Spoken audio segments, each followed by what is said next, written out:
আসসালামু আলাইকুম বন্ধুরা, সবাই কেমন আছেন? আজকে আপনাদের মাঝে আসলাম ঝিনাইদহ জেলার 7 নম্বর মহারাজপুর ইউনিয়নের মহারাজপুর গ্রামের বিখ্যাত সেই খেজুর বাগান নিয়ে। চলে এসেছে শীত এবং আমাদের সেই খেজুর বাগান আপনাদের সামনে দেখানোর জন্য আজকে আসলাম এখানে। দেখেন কত বড় খেজুর বাগান, দেখতে থাকুন। অনেক বড় খেজুর বাগান। এটা আমাদের গ্রামের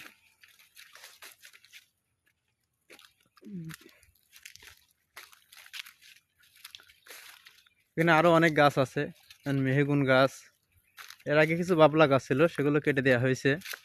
দেখেন যে যত দূর যাব শুধু খেজুর গাছ আর খেজুর গাছ, যত দূর যাব শুধু খেজুর গাছ।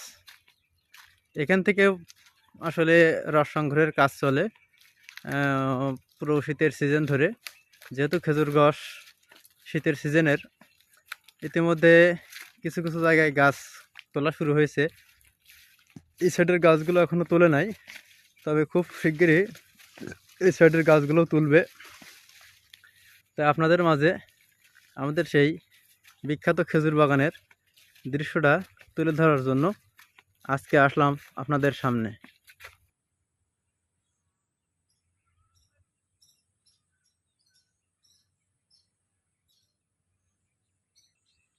আপনারা দেখেন এদিকের গাছগুলো দেখেন কাটা শুরু হয়েছে। এটা আসলে আমাদের ঝিনাইদহ জেলার সব থেকে বড় খেজুর বাগান। এই সাইডের গাছগুলো সব কাটা হয়ে গেছে, আপনারা দেখতে থাকুন। এই সাইডে গাছ যেগুলো কাটা হয়েছে তার পাশাপাশি কিছু গাছের রস সংগ্রহের কাজও চলতেছে। এবং দেখেন কত পাখি পাখি এসে রস ক্ষয় ব্যস্ত আছে। এই গাছগুলো এই যে মাটির কেড়ে পাতা আছে, এটার ভিতরে কিন্তু রস নেমে পড়ে। দেখতে থাকুন, আমি আরও গাছ দেখাবো।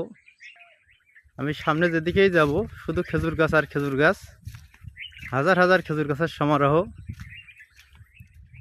এখান থেকে প্রতি বছর প্রচুর পরিমাণে রস ও গুড় উৎপাদন করা হয় এবং আমাদের গ্রাম এবং আশেপাশে এবং দেশের বাইরে পর্যন্ত এখান থেকে খেজুরের গুড় রপ্তানি করা হয়। আসলে যেদিকে তাকাবেন শুধুই খেজুর গাছ আর খেজুর গাছ, শুধুই খেজুর গাছ আর খেজুর গাছ। খেজুর গাছ ছাড়া আর কিছুই চোখে বাঁধবে না আপনাদের।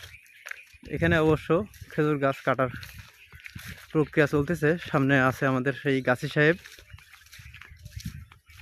আপনারা সাথেই থাকুন।